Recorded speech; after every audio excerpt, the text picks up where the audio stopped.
யோவான் அதிகாரம் 6. இவைகளுக்கு பின்பு இயேசு திபேரியா கடல் என்னப்பட்ட கலிலேயா கடலின் அக்கறைக்கு போனார். அவர் வியாதிக்காரரிடத்தில் செய்த அற்புதங்களை திரளான ஜனங்கள் கண்டபடியால் அவருக்கு பின் சென்றார்கள். இயேசு மலையின் மேல் ஏறி அங்கே தம்முடைய சீஷருடனே கூட உட்கார்ந்தார். அப்பொழுது யூதருடைய பண்டிகையாகிய பஸ்கா சமீபமாயிருந்தது.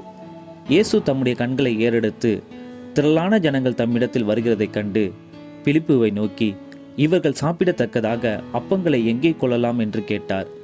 தாம் செய்ய போகிறதை அறிந்திருந்தும் அவனை சோதிக்கும்படி இப்படி கேட்டார்.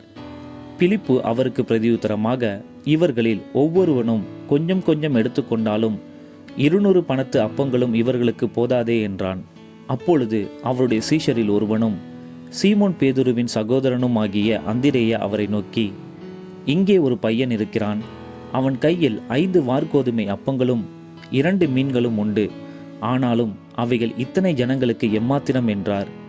இயேசு ஜனங்களை உட்கார வையுங்கள் என்றார். அந்த இடம் மிகுந்த புல்லுள்ளதாயிருந்தது. பந்தி இருந்த புருஷர்கள் ஏறக்குறைய 5000 பேராயிருந்தார்கள். இயேசு அந்த அப்பங்களை எடுத்து ஸ்தோத்திரம் பண்ணி சீஷர்களிடத்தில் கொடுத்தார். சீஷர்கள் பந்தி இருந்தவர்களுக்கு கொடுத்தார்கள். அப்படியே மீன்களையும் அவர் எடுத்து அவர்களுக்கு வேண்டிய மட்டும் கொடுத்தார். அவர்கள் திருப்தி அடைந்த பின்பு அவர் தம்முடைய சீஷர்களை நோக்கி, ஒன்றும் சேதமாய் போகாதபடிக்கு மீதியான துணிக்கைகளை சேர்த்து வையுங்கள் என்றார். அந்தபடியே அவர்கள் சேர்த்து வாற்கோதுமை அப்பங்கள் 5 அவர்கள் சாப்பிட்டு மீதியான துணிக்கைகளினாலே 12 கூடைகளை நிரப்பினார்கள். இயேசு செய்த அற்புதத்தை அந்த மனுஷர் கண்டு, மெய்யாகவே இவர் உலகத்தில் வருகிறவரான தீர்க்கதரிசி என்றார்கள். ஆதலால் அவர்கள் வந்து தம்மை ராஜாவாக்கும்படி பிடித்து கொண்டு போக மனதாயிருக்கிறார்கள் என்று இயேசு அறிந்து மறுபடியும் விலகி தனியே மலையின் மேல் ஏறினார். சாயங்காலமான போது அவருடைய சீஷர்கள் கடற்கரைக்கு போய் படவில் ஏறி கடலின் அக்கறையில் உள்ள கப்பர்நகமுக்கு நேராய் போனார்கள். அப்பொழுது இருட்டாயிருந்தது. இயேசுவும் அவர்களிடத்தில் வராதிருந்தார். பெருங்காற்று அடித்தபடியினாலே கடல் கொந்தளித்தது. அவர்கள் ஏறக்குறைய 3-4 மைல் தூரம் தண்டு வலித்து போன பொழுது இயேசு கடலின் மேல் நடந்து படவுக்கு சமீபமாய் வருகிறதை கண்டு பயந்தார்கள். அவர்களை அவர் நோக்கி, நான் தான், பயப்படாதிருங்கள் என்றார். அப்பொழுது அவரை படவில் ஏற்றிக்கொள்ள மனதாயிருந்தார்கள். உடனே படவு அவர்கள் போகிற கரையை பிடித்தது. மறுநாளில் கடலின் அக்கறையிலே நின்ற ஜனங்கள் அவருடைய சீஷர் ஏறின அந்த ஒரே படவு தவிர அங்கே வேறொரு படவும் இருந்ததில்லை என்றும், இயேசு தம்முடைய சீஷருடனே கூட படவில் ஏறாமல் அவருடைய சீஷர் மாத்திரம் போனார்கள் என்றும் அறிந்தார்கள். கர்த்தர் சோத்திரம் செய்த பின்பு அவர்கள் அப்பம் சாப்பிட்ட இடத்துக்கு சமீபமாய் திபேரியாவில் இருந்து வேறே படவுகள் வந்தது. அப்பொழுது இயேசுவும் அவருடைய சீஷரும் அங்கே இல்லாததை ஜனங்கள் கண்டு உடனே அந்த படவுகளில் ஏறி இயேசுவை தேடிக்கொண்டு கப்பர்நகமுக்கு வந்தார்கள். கடலின் அக்கறையிலே அவர்கள் அவரை கண்டபோது, ரபி, நீர் எப்பொழுது இவ்விடம் வந்தீர் என்று கேட்டார்கள். இயேசு அவர்களுக்கு பிரதியுத்தரமாக, நீங்கள் அற்புதங்களை கண்டதினால் அல்ல, நீங்கள் அப்பம் புசித்து திருப்தியானதினாலேயே என்னை தேடுகிறீர்கள் என்று மெய்யாகவே மெய்யாகவே உங்களுக்கு சொல்லுகிறேன். அழிந்து போகிற போஜனத்திற்காக அல்ல, நித்திய ஜீவன் வரைக்கும் நிலைநிற்கிற போஜனத்திற்காகவே கிரியையை நடப்பியுங்கள். அதை மனுஷகுமாரன் உங்களுக்கு கொடுப்பார். அவரை பிதாவாகிய தேவன் முத்திரித்திருக்கிறார் என்றார். அப்பொழுது அவர்கள் அவரை நோக்கி, தேவனுக்கேற்ற கிரியைகளை நடப்பிக்கும்படி நாங்கள் என்ன செய்ய வேண்டும் என்றார்கள்.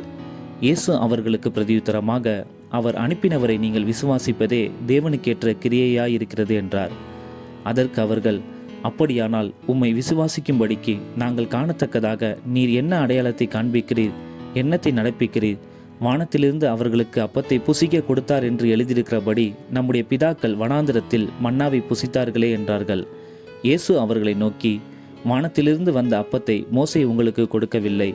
என் பிதாவோ வானத்திலிருந்து வந்த மெய்யான அப்பத்தை உங்களுக்கு கொடுக்கிறார் என்று மெய்யாகவே மெய்யாகவே உங்களுக்கு சொல்லுகிறேன். வானத்திலிருந்து இறங்கி உலகத்துக்கு ஜீவனை கொடுக்கிற அப்பமே தேவன் அருளிய அப்பம் என்றார். அப்பொழுது அவர்கள் அவரை நோக்கி, ஆண்டவரே, இந்த அப்பத்தை எப்பொழுதும் எங்களுக்கு தர வேண்டும் என்றார்கள். இயேசு அவர்களை நோக்கி, ஜீவ அப்பம் நானே. என்னிடத்தில் வருகிறவன் ஒரு காலும் பசியடையான். என்னிடத்தில் விசுவாசமாய் இருக்கிறவன் ஒரு காலும் தாகமடையான். நீங்கள் என்னை கண்டிருந்தும் விசுவாசியாமல் இருக்கிறீர்கள் என்று உங்களுக்கு சொன்னேன். பிதாவானவர் எனக்கு கொடுக்கிற யாவும் என்னிடத்தில் வரும். என்னிடத்தில் வருகிறவனை நான் புறம்பே தள்ளுவதில்லை. என் சித்தத்தின்படி அல்ல, என்னை அனுப்பினவருடைய சித்தத்தின்படி செய்யவே நான் வானத்திலிருந்து இறங்கி வந்தேன். அவர் எனக்கு தந்தவைகளில் ஒன்றையும் நான் இழந்து போகாமல் கடைசி நாளில் அவைகளை எழுப்புவதே என்னை அனுப்பின பிதாவின் சித்தமாயிருக்கிறது. குமாரனை கண்டு அவரிடத்தில் விசுவாசமாய் இருக்கிறவன் எவனோ அவன் நித்திய ஜீவனை அடைவதும் நான் அவனை கடைசி நாளில் எழுப்புவதும் என்னை அனுப்பினவருடைய சித்தமாயிருக்கிறது என்றார். நான் வானத்திலிருந்து வந்த அப்பம் என்று அவர் சொன்னது நிமித்தம் யூதர்கள் அவரை குறித்து முறுமுறுத்து, இவன் யோசேப்பின் குமாரனாகிய இயேசு அல்லவா?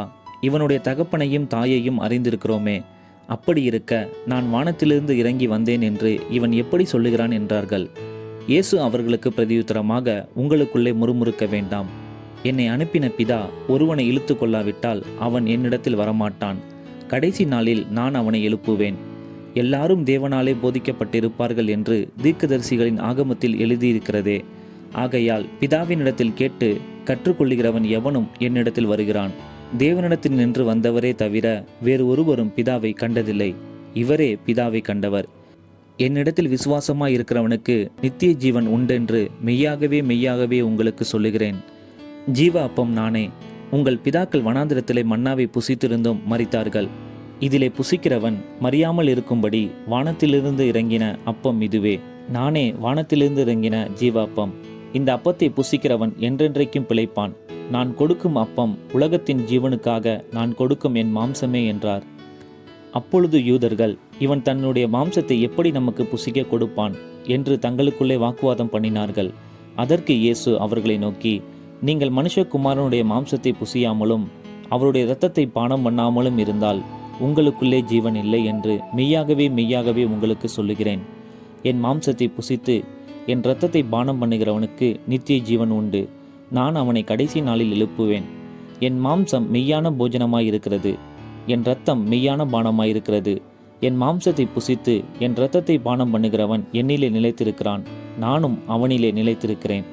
ஜீவனுள்ள பிதா என்னை அனுப்பினது போலவும் நான் பிதாவினால் பிழைத்திருக்கிறது போலவும் என்னை புசிக்கிறவனும் என்னாலே பிழைப்பான்.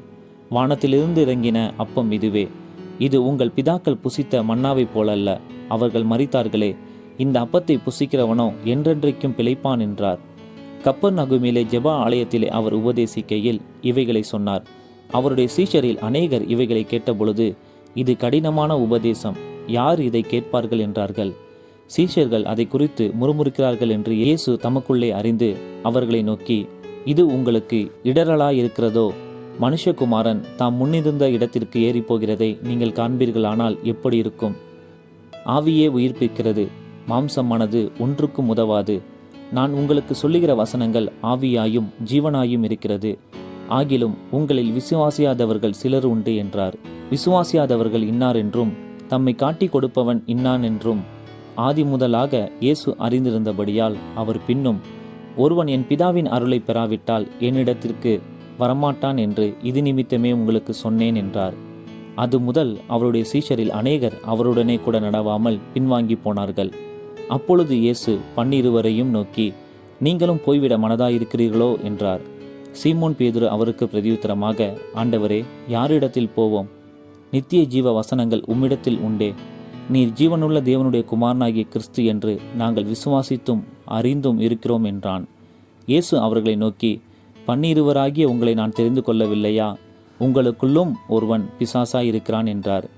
சீமோனின் குமாரனாகிய யூதாஸ் காரியோத்து 12 ஒருவனாயிருந்தும் தம்மை காட்டி கொடுக்கப் போகிறவனாயிருந்தபடியினால் அவனை குறித்து இப்படி சொன்னார்.